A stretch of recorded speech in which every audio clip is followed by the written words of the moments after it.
Assalamualaikum warahmatullahi wabarakatuh. Perkenalkan, nama saya Anjay Saripudinor. Saya mahasiswa dari Universitas Muhammadiyah Palangkaraya. Saya dari bimbingan dan konseling, magang di SMK Muhammadiyah Palangkaraya. Kali ini saya akan menyampaikan materi tentang konflik pada diri siswa. Yang pertama yaitu konflik.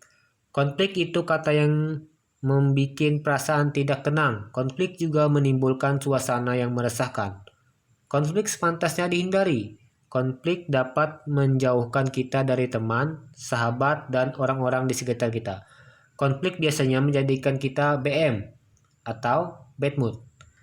Konflik itu mengikis rasa percaya diri, dan konflik juga menjadikan hidup kita tidak produktif. Pengertian konflik. Menurut Robin, tahun 1996, dalam Organisation Behavior menjelaskan bahwa konflik adalah suatu proses interaksi yang terjadi akibat ketidaksesuaian antara dua pendapat atau sudut pandang yang berpengaruh pada pihak-pihak yang terlibat, baik pengaruh positif maupun negatif. Konflik juga bisa kita maknai tidak adanya kesesuaian antara harapan yang perjuangan dengan kenyataan atau realitas yang kita hadapi atau kita terima. Pada umumnya, konflik akan berakibat buruk, seperti rasa resah, takut, cemas, dan sebagainya. Sedangkan yang menyangkut orang lain, konflik bisa mengakibatkan hilangnya rasa saling percaya, menjauhkan kita dari teman, menimbulkan pertentangan, sehingga apabila dibiarkan lebih lanjut akan menimbulkan perkelahian dan sebagainya. Tetapi tahukah kita bahwa sebenarnya konflik juga terkandung hal-hal positif menurut Johnson tahun 1981. Yang pertama yaitu konflik dapat membuat kita sadar bahwa ada masalah yang perlu diselesaikan dalam hubungan kita dengan orang lain. Yang kedua, konflik dapat memotivasi kita untuk segera memecahkan masalah yang selama ini tidak kita sadari dengan jelas. Yang ketiga, konflik dapat memunculkan kesadaran dan memotivasi kita untuk melakukan berbagai perubahan dalam diri kita. Yang terakhir, konflik juga dapat membuat hidup kita menjadi lebih baik. Selanjutnya, munculnya konflik dalam ragam pendapat bisa membantu kita ke arah pencapaian keputusan bersama yang lebih matang dan adil. Selanjutnya, konflik juga dapat menghilangkan ketegangan kecil yang sering timbul dan muncul dalam hubungan kita dengan orang lain. Selanjutnya, konflik juga dapat membuat kita sadar tentang diri kita sebenarnya. Konflik bahkan dapat menjadi sumber hiburan. Selanjutnya yaitu reaksi terhadap konflik. Berbagai bentuk reaksi kita dalam menghadapi berbagai konflik, diantaranya sebagai berikut. Yang pertama, avoidance atau menghindari. Tidak semua konflik bisa kita hindari, tetapi meminimalisir konflik dengan sebisa mungkin menghindari benturan kepentingan. Yang kedua, collaboration atau bekerja sama. Bekerja sama mewujudkan keinginan dan kepentingan untuk sebuah tujuan akan mengurangi potensi timbulnya konflik. Selanjutnya, compromise atau kompromi. Mengkompromikan masalah yang kita hadapi dengan win-win solution.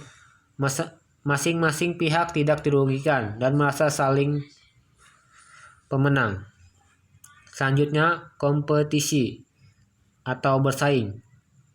Cara ini menjadikan salah satu pihak menjadi pemenang dan pihak lain menjadi pecundang atau loser. Selanjutnya, accommodation atau akomodatif.